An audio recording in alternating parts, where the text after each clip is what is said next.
Good evening and welcome back to Locking Horns. I'm Split, and tonight I have the Zedrick Goliath. What's up? And Zed's been around for quite some time. Matter of fact, he was the second of the Vikings of the Valley that I ever met. But tonight's about you, sir. We're going to ask you a couple questions, kind of get a feel for who you are, where you come from. Well, go ahead. Hit me with the question. All right. So, name, age, where you come from? Real name? I mean, Yeah, all right, we'll do that. Real name, Robert William Brill. Originally from New Jersey. Been in Roanoke, Virginia, about 22, 23 years. Late 99, early 2000. Right on. Yeah, that sounds about right. February, I'll be 46. And I still pass for 30. It's great. Yeah, all right, yeah. And you're a heathen, practicing heathen. Yes. All right. How long have you been on this heathen path? I like to classify myself as being a heathen and a Celtic pagan. Okay. Just because of various motorcycle clubs. Don't ever want to be confused with ever saying that I am one of those members. I am not. Right. I'm sure everyone here watching is going to understand what that means. But sure. just from being or have some kind of gist of it. Yeah. So that path, the pagan path for me, started in high school. So early to mid 90s. Okay. So you've been on this a while. Mm-hmm. 25-ish. Yep. Well, let's see. Graduated high school in 95. So that was 27 years ago. So I've been on this path close to 30 years. Gotcha. Excellent. I would say. Nice. Not as red as I would like to be, but just the nature of my job doesn't really lend too much to that. That's all right. I get it. So what originally drew you to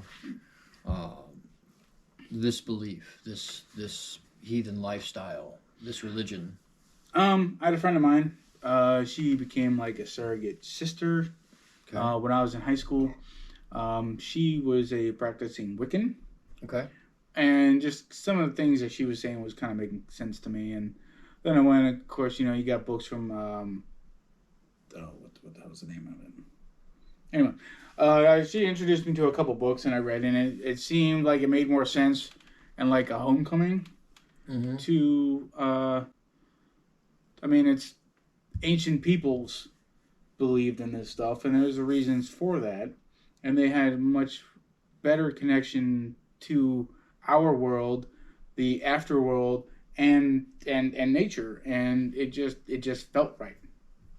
So I run into that a lot with in myself as well. That statement, it just feels right.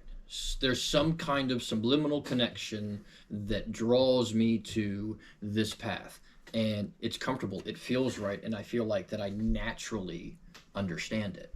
Well, by its nature, that's what it's meant to do. Is we, as a society, collectively, humanity has lost so much by turning away from nature. And, I could go on a whole rant about that. Capitalism and corporate America. But people just lost so much touch with nature that, Aboriginals and First Nations people, understand that we belong to the earth. We are part of the earth. We are part of it and connected to everything. Yeah.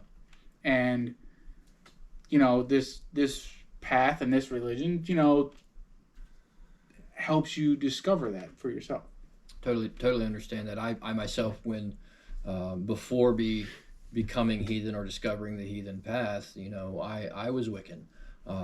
And I practiced Wicca with a local coven, but it was that was in the beginning parts of my exodus from Christianity, and that's understandable. And in that doorway of discovery, and these folks and these books that were included, that path at that point in time in my life, it felt right. It made sense. There were things that lined up well, and it made me again.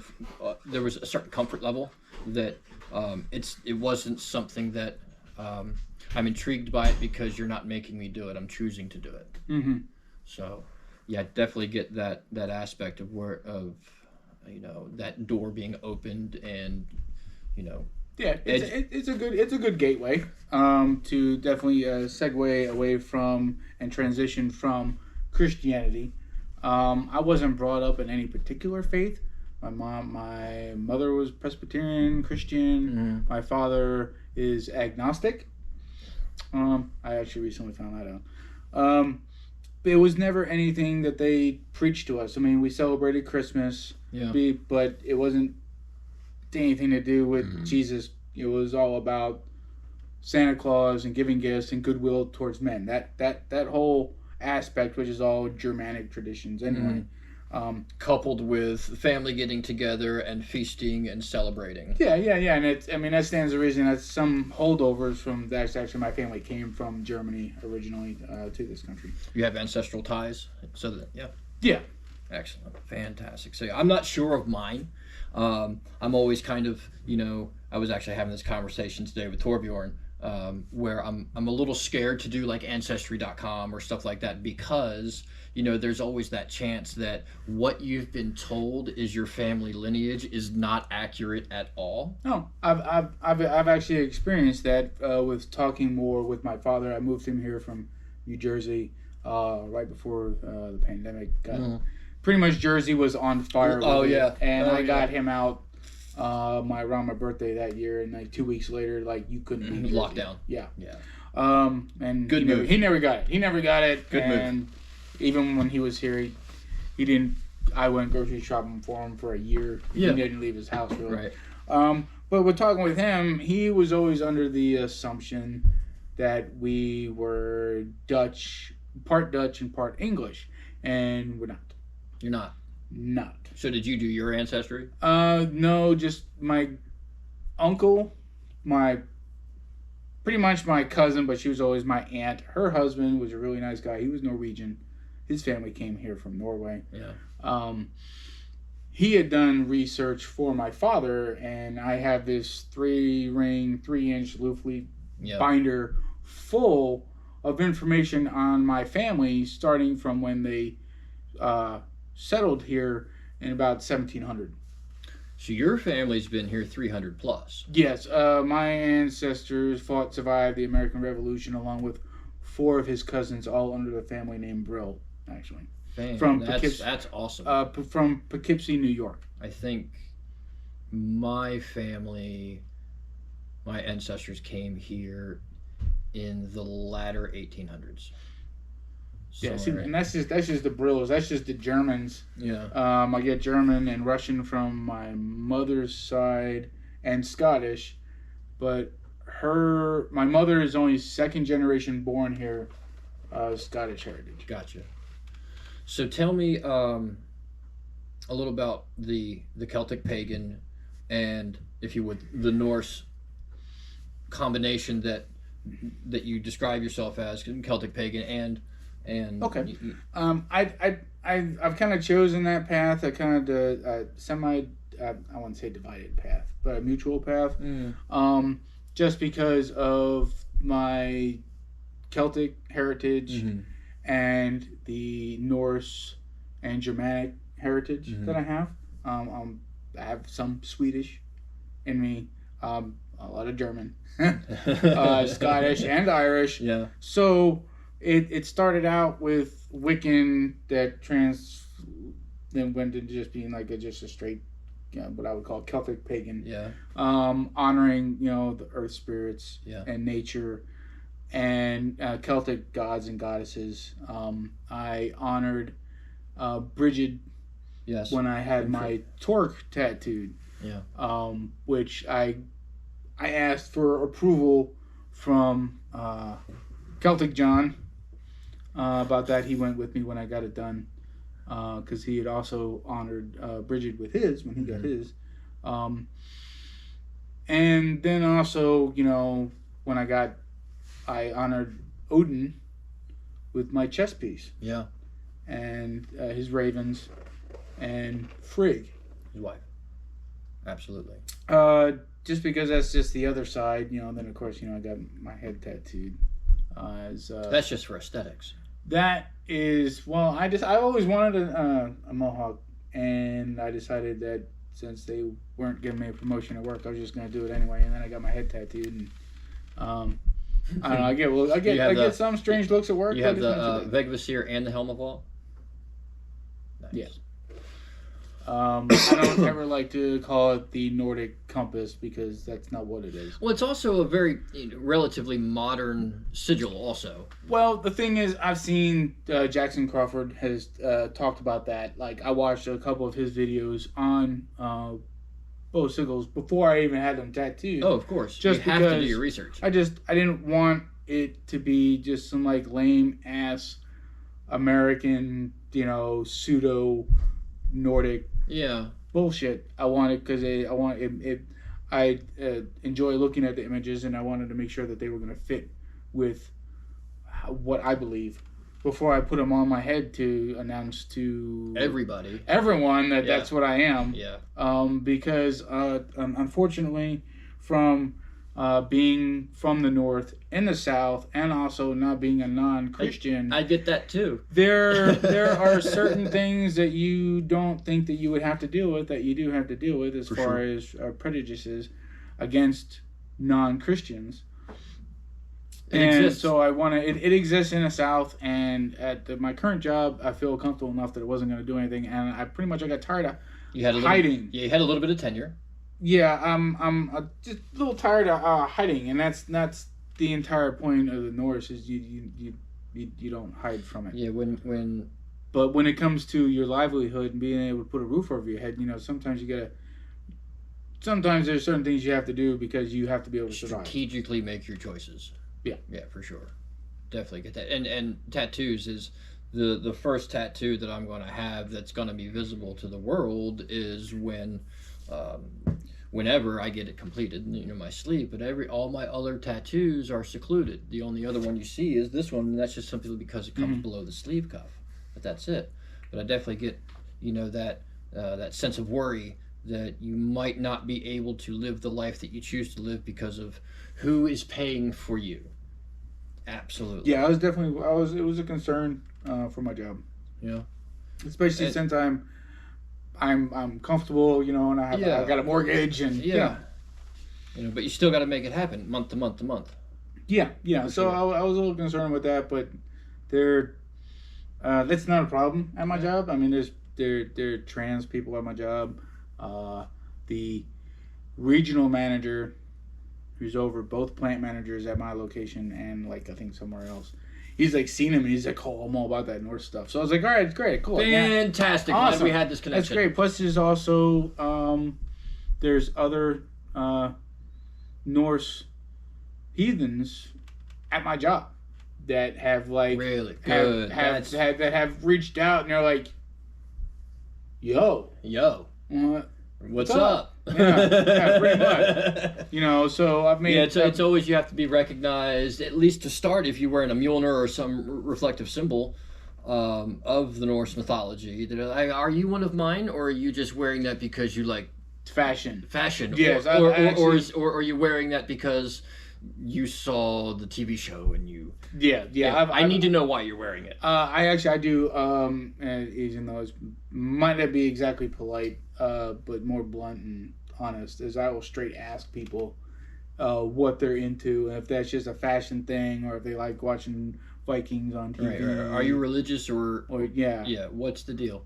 And so far, I haven't run into anyone that is just a fashion thing. Yeah. Which is great because if they say, "Oh, well, I just really like the show," and I'm like, "Well, you can get the fuck out of my face." Right. Don't waste my time unless you're actually interested in knowing more. I will devote some time to conversations with you, small at first to see if you're for real. Mm-hmm. And then if I find out you're wasting my time, I will give you none of my time. But if you're for real, and there's a connection, then I will give you a lot of my time. No, absolutely. He's the one fellow at work. He lived around the corner from me, and he had vehicle trouble, and asked me for rides to work. I think I gave him a ride to work for 3 months. Mm-hmm. He'd give me gas money, but he was But he's heathen. He was raised heathen. Raised heathen. He was raised heathen in Franklin County. I want to meet this gentleman. No. I'm sorry. Floyd. I want to meet this guy. He's a good dude. Because everybody that I've met in the 12 years that I've been with Vikings of the Valley, not a single one of them is raised heathen. They were all converts. Every single one of them is a convert. And I feel like I'm one of the first few generations, if not the second. I know I'm not the first, but maybe the second or third generation in our American history that's raising a child as a heathen from birth, so that there's nothing wrong with being a convert.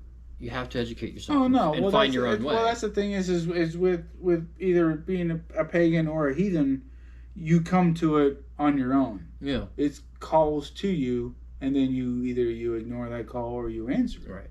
And that's why you don't see people out in the street like, hey, can you spare time to talk to my Lord Odin? No, you don't have any of that. No. It's people come to it because of either curiosity, or they just a predestined path, or their own. Or they hear that calling, and even if they're just curious, if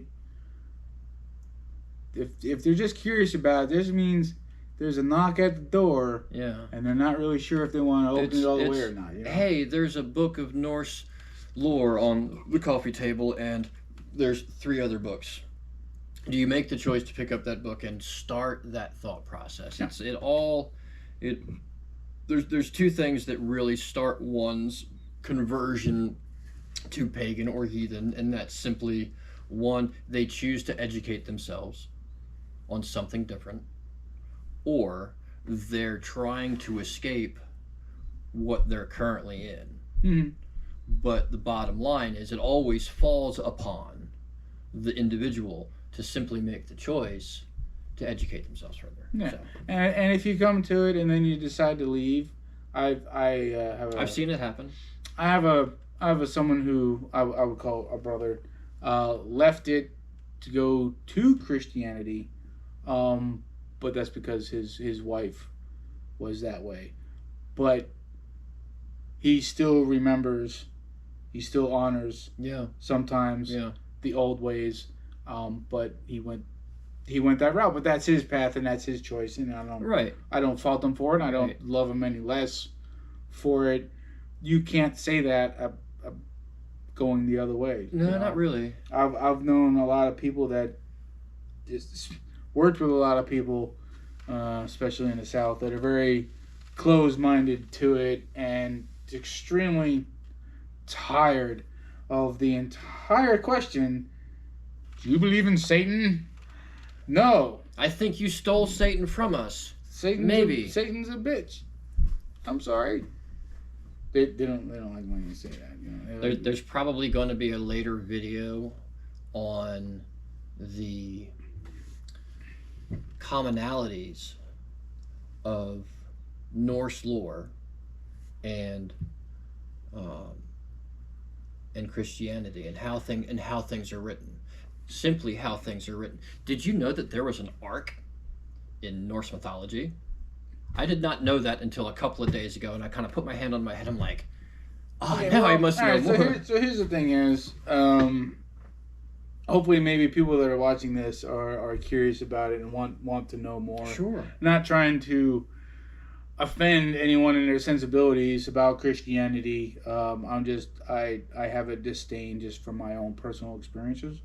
But Christianity has stolen everything. So much. From at least 5 different major religions at the time. Now, I will say this, that if you actually break it down and you get into the Bible, which is just a word for a collection of books,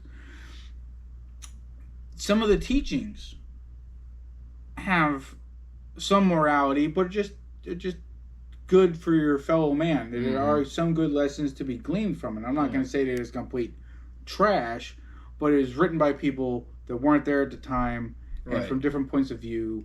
And the fact that what is in that book now, when there were other stories that were omitted because of a power structure that they did not want to admit to. And that is why I love Norse and pagan. What is written now is not what was written then. No, that's been translated so many different times. You know, the fact is that they hid powerful, empowered women from that religion. Mm-hmm. That it's all male driven, mm-hmm. and that the women are just secondary characters mm-hmm. in the story, or a 14-year-old girl who was raped and became the mother of the son of God. You know, I mean, too many discrepancies. Yeah, I mean, it's that's what another thing that drove me. One of the things that really drove me away was all the discrepancies. Well, there's that inconsistencies and hypocrisy and the contradiction, but that's what helped pull me and called me to being a Celtic pagan and a heathen, is the fact that it ties to like my political stance, is that equality that you have in paganism, mm-hmm. you have the divine feminine mm-hmm. and the divine masculine, yeah. and there is no power structure, that they are equal and entwined. It is a perfect blend. And I mean, if anything, if you look back on it, okay, people are like, oh, Vikings were raiders and murderers and stuff mm-hmm. like that. And yeah, some of that is true. They were also farmers and blacksmiths. They were farmers and blacksmiths, and not everyone that was Norse was a Viking. That was kind of like a job title. But that's kind of like a simplified view of Norse. People are like, oh, you're a Viking. Yeah, okay, yeah, you can say that. Well, I can be Viking, but I'm actually not. Yeah, but the fact is that they were, women then had so much more rights and privileges and respect, other than being slaves, but that's a different topic, than anyone else at the time. Okay, the English in Brittany didn't like the Viking raiders because they bathed and they brushed their hair and their beards and they smelled nice. Yeah. They bathed. How dare you bathe? They bathed and they brushed their hair. They groomed themselves. Yeah. And the women, you don't smell like a horse's ass today. Yes, please impregnate me. You know, it's everything about history that we know that we're taught in school is skewed for a certain power structure. Yeah. And I finally feel that in this day and age that there is an awakening happening, not only in this country but all over the world. Oh, yeah. That are coming back to the old gods, the old ways. There's a rediscovery of something that was lost, that really binds everyone together. Yeah. There's this awakening, and it's really, I'm really happy to see that. Yeah. Seeing more and more, even in Christianity had reared its head, you know, in Scandinavia, and that they're I'm safe to say that there's where it has stemmed from, but they're getting back to the old ways, which is more meaningful than for anyone in America or anywhere else to be going back to that. But they're coming to that, and I think it's a good signal to everyone else that we need to understand that there are other options, there are other ways, and that you don't have to be confined. You don't have to be confined. And the thing is, Christianity is so confining. You have to worship a certain way. You have to say certain words. You have to do certain things. And I've even seen that in some Wiccan circles. Some. Or at least they're well structured. You have some structure. You have to say certain words. I feel that when you're worshiping, I'm sorry, I don't really like it. When you're honoring the gods and you're sacrificing to them, there is no, there is a wrong way, but there is no wrong way. So it's about how you feel about what you're doing. The intent. If your intent is ill-willed, then that is a wrong way. Yeah. If your intent is true-hearted, and you choose to, if not, welcome the gods and goddesses among you for whatever it is that you are doing, it's how you go about it. It's the purity of oneself and how you are calling out to them and doing something for them or sacrificing to them or giving of yourself to them. That the intent, the purity of your intent, absolutely. Yeah, it's like I went to a ritual at a brother's house. He is like brother. Like I would call him brother sooner than call my own flesh and blood brother. Chosen brother, not blood. Yeah. That's another topic. Yeah, that's totally another topic. That's another topic to touch on about that that whole saying about blood being thicker than water. There's so much about we'll that get there. saying that has We'll been get there. skewed. But I was going to his house for ritual, and we were having fire, and we're going to sacrifice. He was doing a lot of meat, a lot of different types of meat. And I'd asked him, I was like, "Are you preparing any of it?" He's like, "No, I bought a shit ton of meat. I'm going to be sacrificing a lot." Yeah. I was okay. Well, I was like, at the time, I was like, I can't afford to do no such thing. I was like, but I am going to bring some steaks. And I was in my kitchen earlier that day, and I was preparing the steaks as if I was going to grill them myself for me and my wife. Mm-hmm. And prepare the steaks for yourself as you would for the gods. Yeah, and she looked at me. She's like, "What are you doing?" I was like, "I'm preparing." Thank you. I was like, "I'm preparing the steaks that I'm going to sacrifice." She's like, "Well, why are you?" I was like, There is no right or wrong way to prepare something that you're going to sacrifice." I was like, "For me, this feels like the right thing to do. That not only did I just buy some steaks, but I prepared it as if it was going to be a meal for me to nourish my body, right, and hope that the gods appreciate that and enjoy the sacrifice. You don't give the gods something that you would not give yourself." And I was like, I did that. Plus I did, I sacrificed, some flowers and, some other things. But that wasn't wrong. And it's not that my brother who didn't prepare them at all, it wasn't wrong to him. He was like looking at how much he is gifting the fire. That's what he felt was right to do.